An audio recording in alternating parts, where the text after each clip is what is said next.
Welcome to day one of the Word Challenge. This is Ebron. I'm so excited that you have decided to embark upon this 31-day transformational journey where we're going to read through the entire book of Proverbs.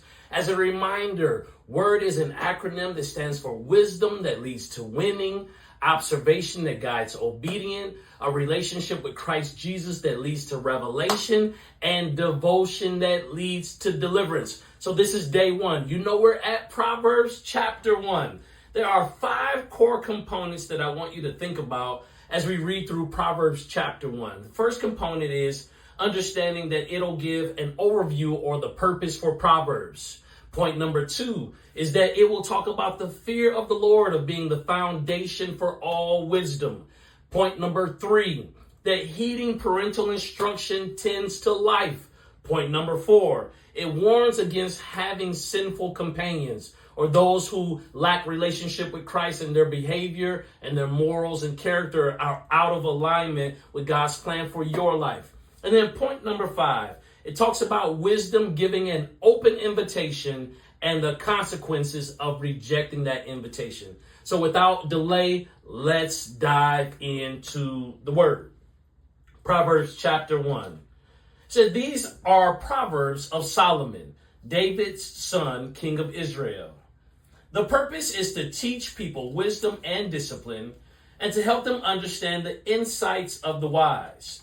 The purpose is to teach people how to live disciplined and successful lives, to help them to do what is right, just, and fair.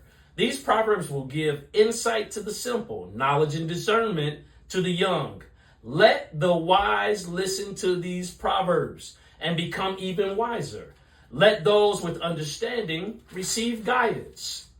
By exploring the meaning of these proverbs and parables, the words of the wise and their riddles. Fear of the Lord is the foundation of true knowledge, but fools despise wisdom and discipline. My child, listen when your father corrects you. Don't neglect your mother's instructions. What you learn from them will crown you with grace and will be a chain of honor around your neck. My child, if sinners entice you, turn your back on them. They may say, come join us. Let's hide and kill someone. Just for fun, let's ambush the innocent. Let's swallow them alive like a grave. Let's swallow them whole like those who go down to the pit of death. Think on the great things we'll get. We'll fill our house with all the stuff we take. Come throw your lot with us. We'll all share the loot. My child, don't go along with them. Stay far from their paths. They rush to commit evil deeds. They hurry to commit murder. If a bird sees a trap being set, it knows to stay away. But these people set an ambush for themselves. They are trying to get themselves killed. Such is the fate of those who are greedy for money. It robs them of life. Wisdom is shouting in the street. She cries out in the public square. She calls to the crowd along the main street, those gathered in front of the city gate. How long, you simpletons, will you insist on being simple-minded? How long will you mockers relish your mocking? How long will you fools hate knowledge? Come and listen to my counsel. I will share my heart with you and make you wise. I called you so often, but you wouldn't come. I reached out to you, but you paid no attention. You ignored my advice and rejected the correction I offered. So I will laugh when you are in trouble. I will mock you when disaster overtakes you. When calamity overtakes you like a storm, when disaster engulfs you like a cyclone, and anguish and distress overwhelm you, when you cry for help, I will not answer. Though they anxiously search for me, they will not find me, for they hated knowledge and chose not to fear the Lord.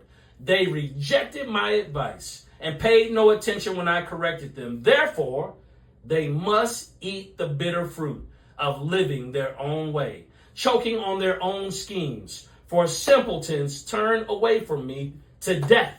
Fools are destroyed by their own complacency, but all who listen to me will live in peace, untroubled by fear of harm. Now we recognize that these proverbs are in the Old Testament. And for those of us whom believe, understand we have a better covenant of grace. But there is still so much wisdom we can extract from these proverbs and principles that can instruct our daily lives. If you are in the midst of making a critical decision today, faith and wisdom should be your bedrock, should be your foundation, should be your standard for making a decision. Again, this is day one of the Word Challenge. Like, share, comment below something that you've learned from these proverbs, and we'll be back again tomorrow. Again, this is Andre Ebron challenging you to feed your faith, to starve your doubts, and to live what you believe.